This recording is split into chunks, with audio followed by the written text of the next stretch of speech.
Buying a house in Canada is becoming increasingly difficult and unaffordable, particularly in the major cities. Governments have now acknowledged the problem and they're starting to throw money at it. But will that actually help? I'm Candice Malcolm, and this is the Candice Malcolm Show.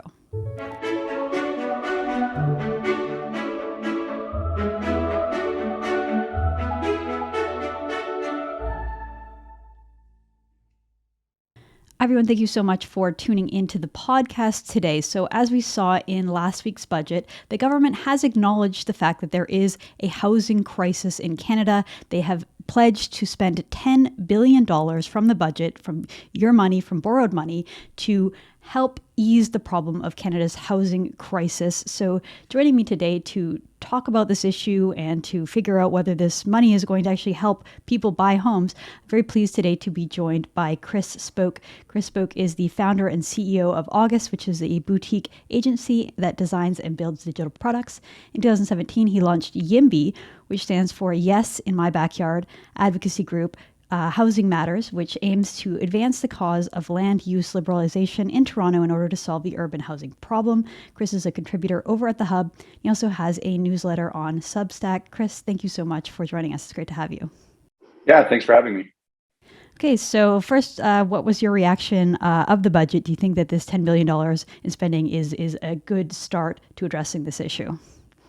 So I had a few reactions. The first reaction, I expected to be disappointed in the diagnosis of the housing problem. I expected there to be kind of a lot of hand waving around the need for more below market rate or affordable housing without any real addressing the fact that we just don't have enough housing at all, market rate or otherwise. And when I read the budget, there was a lot of good kind of supply side YIMBY type language. Like there were quotes in there that could have been from pieces that I've written, like, if we want housing to be more affordable, we need to build more housing. There was an acknowledgement that the reason why we're not building more housing is because there are systemic constraints, regulatory constraints. So I thought that was all good. I think Chrystia Freeland kind of understands the YIMBY argument. The YIMBY argument, very succinctly put, is that housing is expensive because there's not enough of it. And whenever you have a situation where a lot of people are chasing after kind of like an insufficient amount of stuff, they bid prices up, and that's what we've seen with housing. What I'm less sure about is whether throwing money at the problem will solve it. I mean, ultimately, again, housing is expensive because there's not enough of it. There's not enough of it mostly because our cities enact rules and regulations that make it harder to build housing than it should be. And it's not clear to me that you solve that with more money as opposed to kind of like getting into the weeds and uprooting some of these things. One of the things that was kind of directionally addressing this problem it's called the New Housing Accelerator Fund. So in the federal budget, they've set $4 billion aside that they want to spend over 5 years to kind of incent municipalities to upzone or expedite maybe their approvals process to get more housing built and completed and brought online for occupancy. And I think the real test for this government will be, how aggressive they are in getting that money out to cities and ensuring that it's being used most effectively. So basically ensuring that the municipalities are doing their part of the bargain and actually meaningfully upzoning, meaningfully allowing for more housing supply than they otherwise would. Well, that's part of the issue. Whenever I end up talking about housing with people, they always say, oh, well, it's a municipal issue. The feds can't really do anything about it without sort of stepping in on the jurisdiction. I know that Pierre Poilievre has been talking a lot about the sort of things that he would do. So what do you think of that sort of dilemma of letting municipalities govern their own business, leaving things up to the province, letting individual provinces? I mean, the idea is that you could kind of have competing jurisdictions, right? Vancouver is like pricing itself out of the affordability game. Young people just don't want to live in Vancouver. It's a spectacular, beautiful city. I grew up there, and you have this amazing lifestyle, and sort of the leisure opportunities are incredible. But when it comes to young families and homes, are just not there. I grew up in a very family-friendly area right in the center of Vancouver, a neighborhood called Kerrisdale. And you go there today, and there's just not really a lot of families anymore because it's just become one of those places that's so unaffordable. So what do you think to that argument of it's not really a federal government's job, leave it up to the provinces and the cities and they can compete? Yeah, I think there's like two parts of the argument. There's one, should the federal government do anything about it? And then the second is if the answer to that question is yes, then what could they do about it? Because you do have these kind of like jurisdictional issues. I think on the first question, I think you kind of have to. Conservative Party is having a leadership race right now. You have a few candidates kind of lining up, hoping that they win that spot and they kind of enter the next general election as the leader of the Conservative Party. I think it's hard to make the case that whoever that person is shouldn't address what is probably the number one issue for a large and growing number of Canadians. I mean, we saw in the last general election, just last year, not that long ago, the National Post surveyed people on what were their kind of election priorities, like policy priorities. And the number one was cost of living. And number three was housing. And that's kind of like repeating the same point. So I think that the federal government has to have something to say about runaway housing costs and the fact that you have a whole generation really being priced out of home ownership, which we see as somewhat, a part of what we think of as the Canadian dream. I also think that there's this national productivity problem that gets worse if you don't make it easier for smart, ambitious young people to move to the most productive regions in the country. If we allow housing prices to be kind of the obstacle to moving to where all the good jobs are, ultimately that will kind of show itself in national productivity statistics and ultimately GDP growth.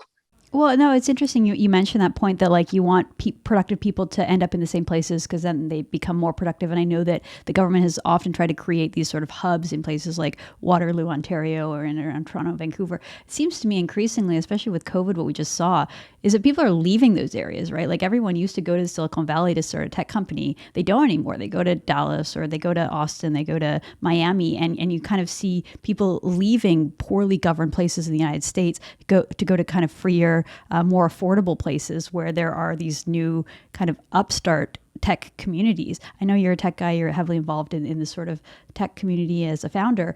And I'm wondering if you see anything like that happening in Canada where people are moving to places that are more affordable, like maybe someplace like Saskatoon or somewhere even in Ontario that's outside of the GTA because they're just getting priced out of the expensive markets there. Yeah, I think that's right. I think so kind of like the way I approach this is thinking of cities as primarily labor markets. People move to cities for access to the jobs that those cities offer. And typically the larger the city, the greater the opportunity to specialize in trade. And this is why you have kind of really niche jobs in cities, which you might not have in smaller towns or rural areas. And also why productivity rates and wages are higher in cities.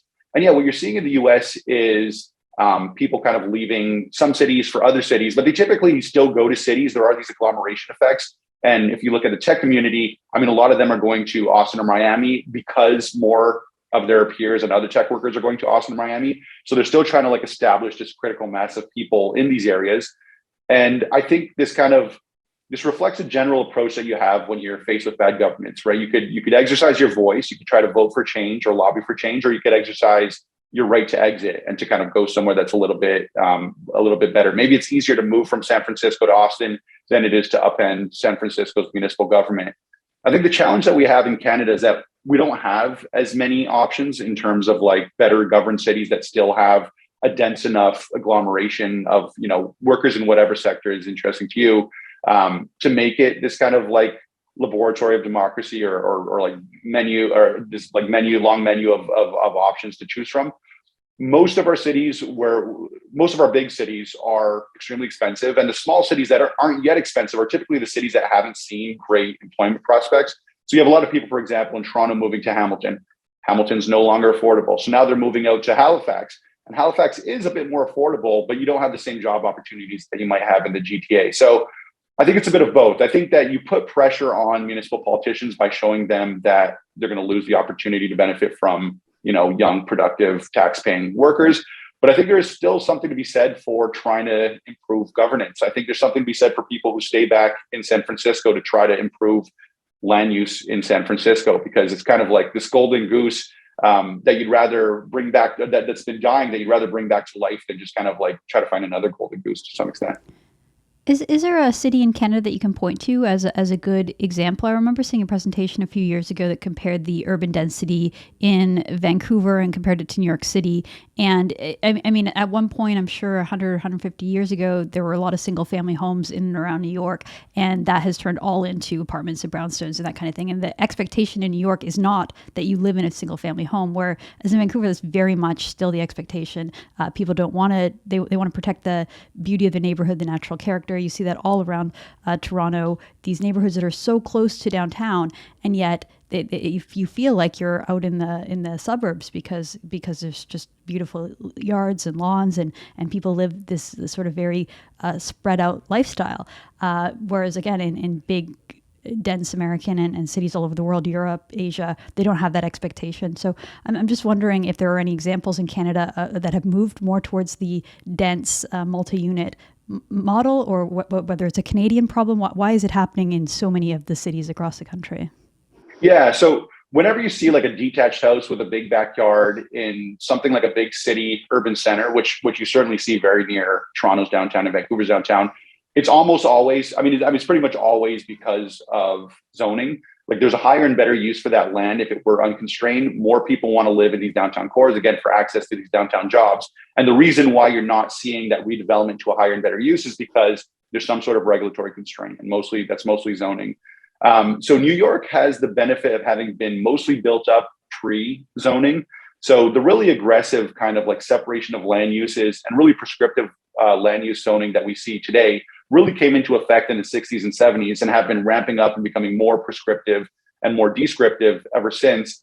And again, like Toronto over the last 20 years has started to grow into something like the idea of a global city. It was a little bit sleepy in the 1960s, whereas Manhattan went through its transformation of like a lot of farmland to detached houses to maybe 3-story, 4-story walk-ups to tenements and high-rises in the early 1900s. And all of that happened pre-zoning, pre-aggressive zoning at least.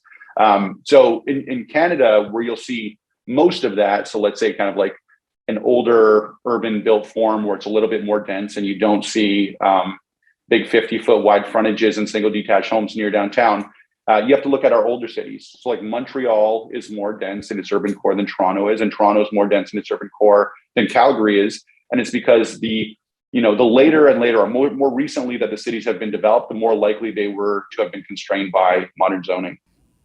So let's talk a little bit about the NIMBY concern, because it seems like Canada is becoming very much a country of haves versus have-nots. The politics of it is that a lot of Canadians like you are voicing concern over the lack of housing, lack of opportunity for buying houses for young families or young Canadians. Whereas on the other side of the coin, you have all these people that own homes and are perfectly happy with the rapid acceleration of costs. They want to protect their neighborhoods, right? They don't want a high rise going in down the street because they want to protect it for their children. They want the kids to be able to run around and go to parks, and they worry that if it becomes very dense, it'll become dangerous, and all these other problems that you see in cities where people go to neighborhoods to avoid that. So maybe you can walk us through sort of the distinction, like what drives NIMBYism and what you're trying to do with your YIMBY organization that's promoting a change to all this. Yeah, so to put a little bit of color around kind of like the NIMBY label. So again, we say that housing is expensive because there's not enough of it. There's not enough of it mostly because of municipal regulatory supply constraints that make it impossible for us to build as much of it as we need. And the reason why we have those supply constraints is because, to your point, a lot of incumbent homeowners enjoy them.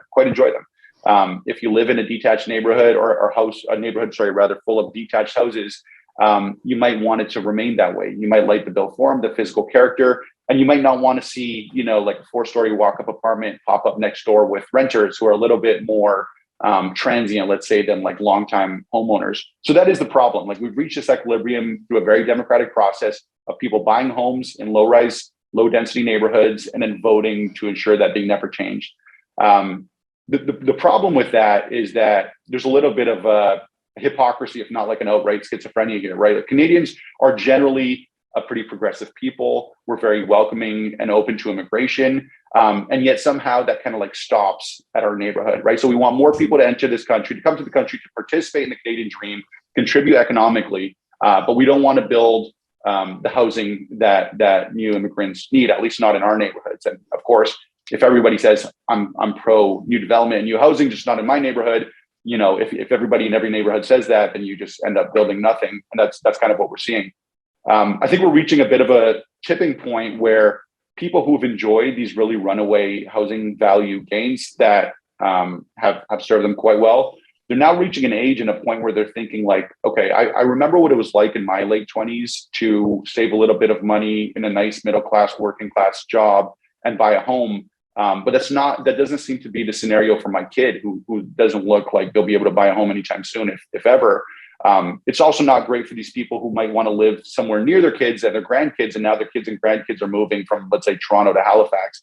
So I think it is starting to hit home that there's this incumbent versus new entrant dynamic, which you see in most industries. But in this one, the incumbents might be related to the new entrants, and they're starting to realize, despite the 20-30% gains I've seen over the last 20 years, the last 2 years, that also means that home ownership has gone that much farther away from my kids. And I think it's becoming a little bit of a problem. There's also this problem with housing, not building enough housing beyond just the affordability thing. So in Toronto, we have a lot of people, again, a lot of progressive people open to immigration, as long as, those immigrants don't build or don't move into any new build rental apartments in their neighborhoods. They also have environmental concerns, right? But when it comes to cities, people, again, move to cities because that's where the jobs are. If you don't build up, you have to build out. So you have people who have these, again, kind of schizophrenic views where they're both against infill development in their neighborhoods for NIMBY reasons, but they're also against urban expansion and sprawl for environmental reasons. And at some point, you have to resolve these contradictions. And I think the way that you resolve them is to allow for a little bit more of a kind of like free market in land use, stronger property rights, and less restrictions in terms of what you can build, and kind of let entrepreneurs build things that people need. And in this case, that's build housing that people need. It's interesting because during the pandemic, it was like, downtown Toronto just kind of emptied out, and you had all these commercial buildings that people just weren't using anymore. And a lot of families moved out of Toronto because they didn't have to commute anymore, and maybe they just wanted to get into the real estate market wherever they could. So they ended up moving far out, and then now all of a sudden everyone has to return back to the office. So I hear a lot of people kind of groaning and complaining about having to commute now because they ended up buying so far. I want to touch on the immigration thing that you discussed, because obviously there's a lot of discussion over what's driving this, right? I know you're much more of a supply side, that we just need to build a lot more, but there are obviously demand issues when you look at things like Airbnb taking up space. I completely agree with that. I disagree with that, because I tend to think that people who put their homes on Airbnb, occasionally my family and I will go to Vancouver to visit. My family will rent an Airbnb house. Almost every time it's a family that actually lives in the house, and they'll go on a vacation and they'll rent out their house while they're away to kind of help subsidize the cost of living in a very desirable area. But this idea that you have, I don't know exactly how many new families move to the GTA every year. I imagine it's a large percentage of Canada's immigration numbers. So if we're welcoming in 450,000 people a year, we might have 350,000 of those coming into the GTA. You wrote in the Hub recently that over the past 10 years in Ontario, there's been an average completion of 70,000 new homes per year.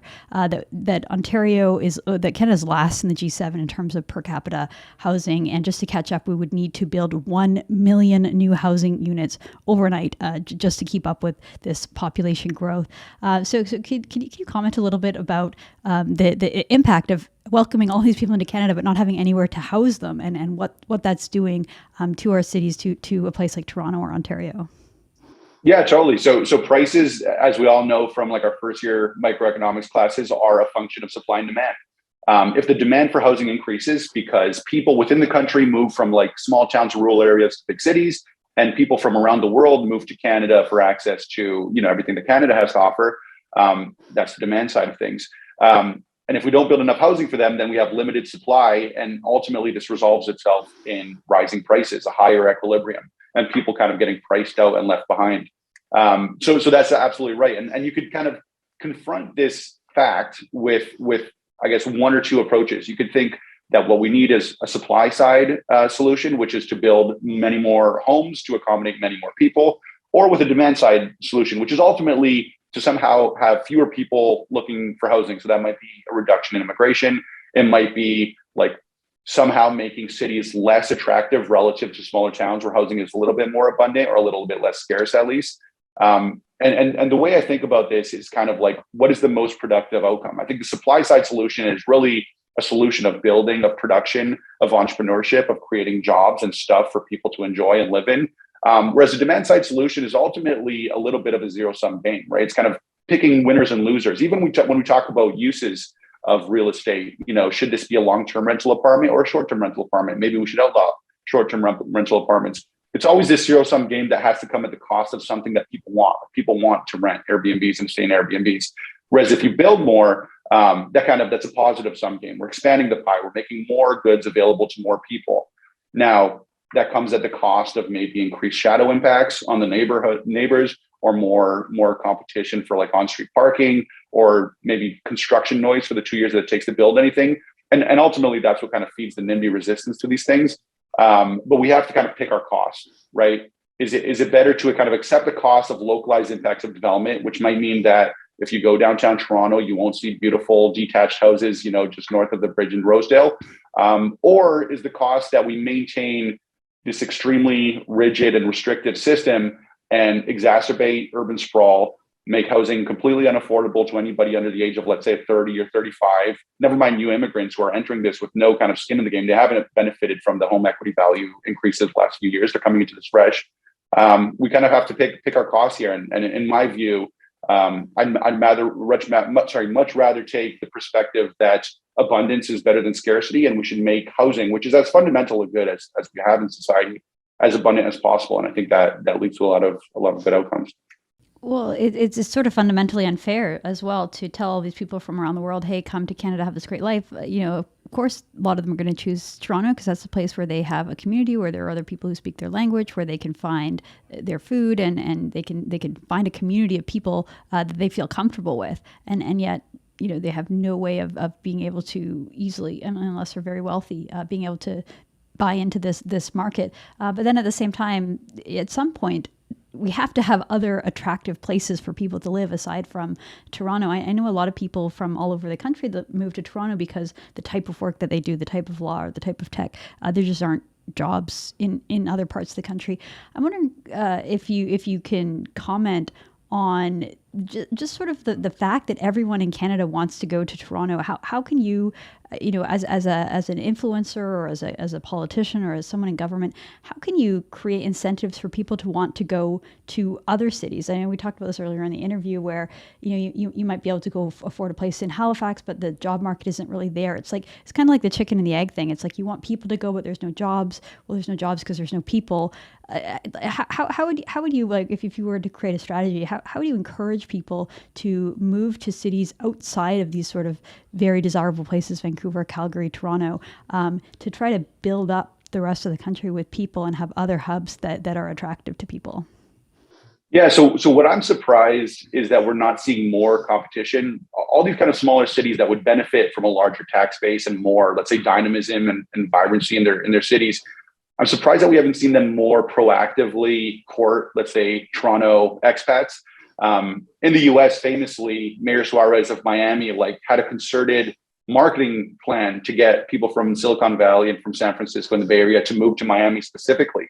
And he was out there kind of waving the Miami flag and telling everybody why Miami's so great. And we haven't really seen that in Canada, and I'm a little bit surprised. The reason why we probably haven't seen that is that every city government and every mayor is constrained to some extent by the same kind of NIMBY sentiment, so that the existing homeowners in Halifax might not be so happy or excited about Torontonians moving into Halifax and bidding up their neighborhoods and contributing to traffic congestion and all these things. So that's the first point, that I would like to see just more competition between cities. I would like to see people understand a little bit better the benefits of density and a growing population as opposed to a declining population, and be a little bit more proactive to encourage that. But I do think this has to be somewhat of kind of like a market-led process. I think it's very hard to plan this from the top down, to kind of decide, okay, financial services will stay in Toronto, but we're going to move AI to Montreal. This is what the superclusters try to do, right? We're going to move blockchain development to Calgary, AI to Montreal, and basically try to organize these things from the Ministry of Innovation or something like that. I think ultimately people have to sort themselves out to whatever the market kind of feedback loops are telling them. I do think that COVID has, to your point, enhanced the ability to work remotely. We've seen a lot more of that through COVID necessarily. And now, because we've implemented all these systems, people are kind of, to some extent, sticking with them. So maybe we will see a little bit more of a discount placed on living, super close together, where you could see someone face to face in an office, and maybe that increases the relative attractiveness of decentralizing a little bit how we live. But that's also been the promise of the internet since its advent, and we haven't really seen that. We've actually seen a concentration in cities and an increase in density in cities. There's something about humans living and operating and interacting closely together that seems to be appealing, and we all keep paying higher rents than we need to be by moving to big cities and living in smaller units than we otherwise could. So I don't know what I would suggest as like a top-down kind of government-led plan, other than to encourage more cities to adopt more of this kind of like abundance YIMBY agenda, right? So Halifax could very quickly become as unaffordable as any other city if it doesn't respond to this increased demand by building more housing. So it needs to build more housing. The US benefits from more, I think, pronounced cultural and ideological differences between regions. So the Southeast builds a lot, Texas builds a lot, whereas like the Northeast and Northwest coasts don't. And I think a lot of that is driven by the cultural and ideological differences. In Texas, the idea is like, this is my land, I'm going to build, whatever I want on my land. We don't really have that here. So, I mean, this is a long way of saying I don't have a great answer for you. I would like to see a few pockets of the country take this challenge as an opportunity for them to kind of grow in stature and in status.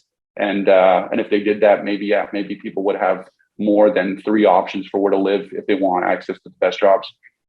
And to your point, it's certainly not like a top down, like the Minister of Innovation, whatever that means, can't just decide, okay, we're going to make Montreal the AI capital. Like you have to do a bit more than that, and it has to be industry led and people led. You did mention blockchain in Calgary, and I did want to ask you while I have you. We saw Pierre Poilievre, the Conservative leader nominee.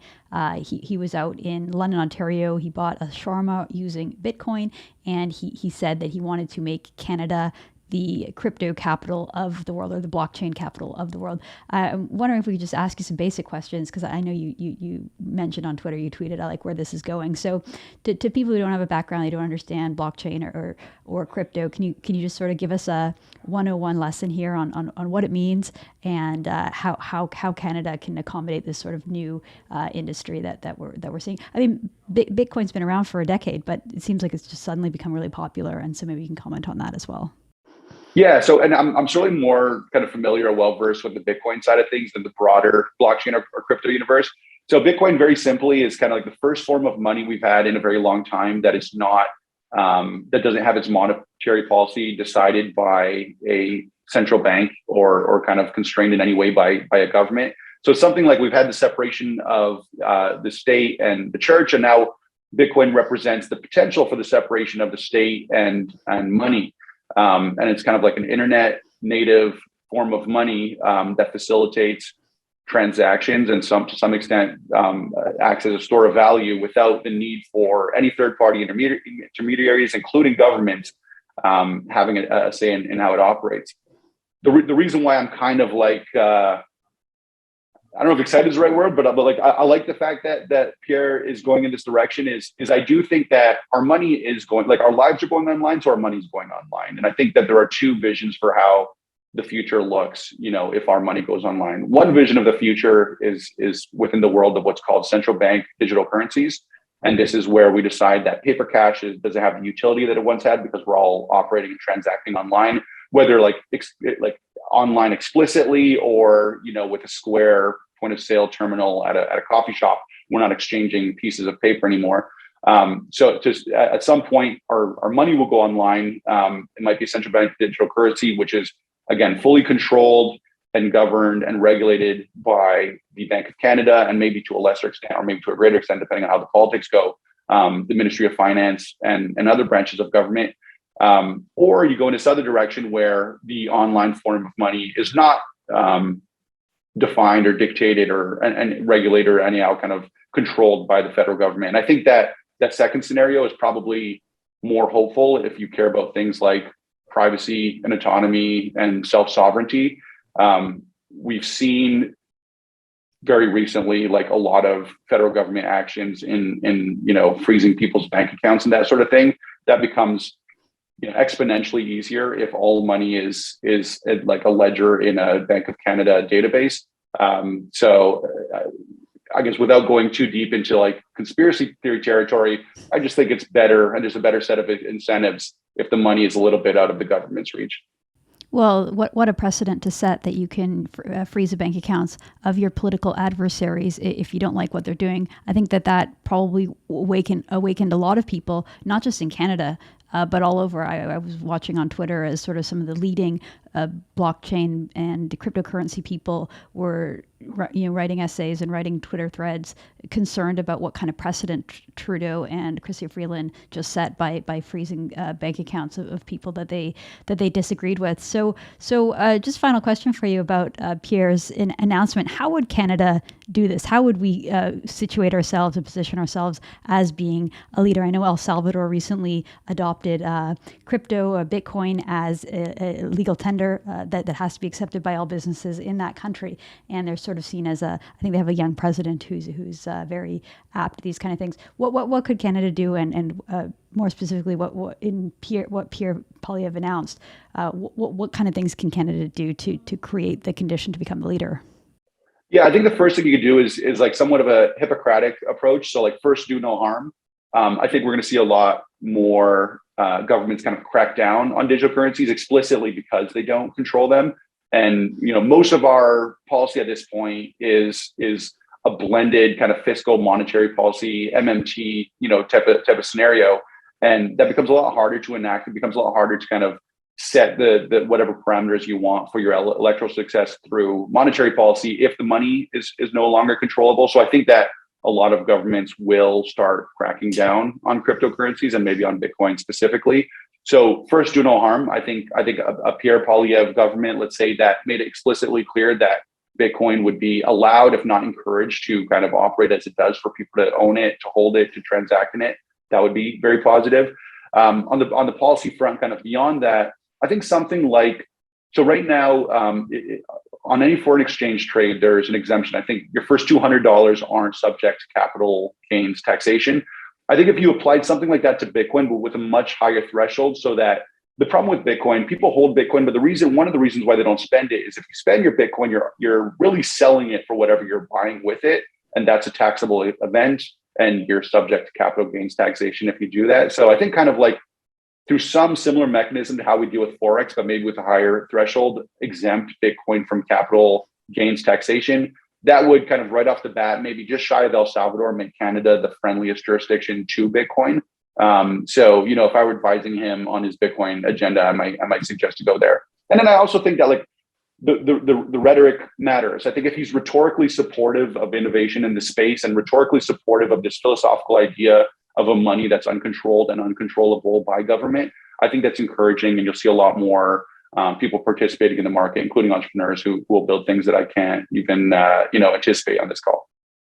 Great. Well, thanks so much, Chris, for your thoughtful take on all of these issues. I hope that the people in power, or people advising people in power, pay attention to some of the solutions that you had, because certainly when it comes to both affordability and the idea of having your assets protected, including your bank accounts, that there's a lot of opportunity that Canada has, and to become a leader in the tech space as well. So thank you so much for joining us. We really appreciate your time. Thank you. Thanks for having me. All right, that's Chris Spoke. I'm Candice Malcolm, and this is The Candice Malcolm Show.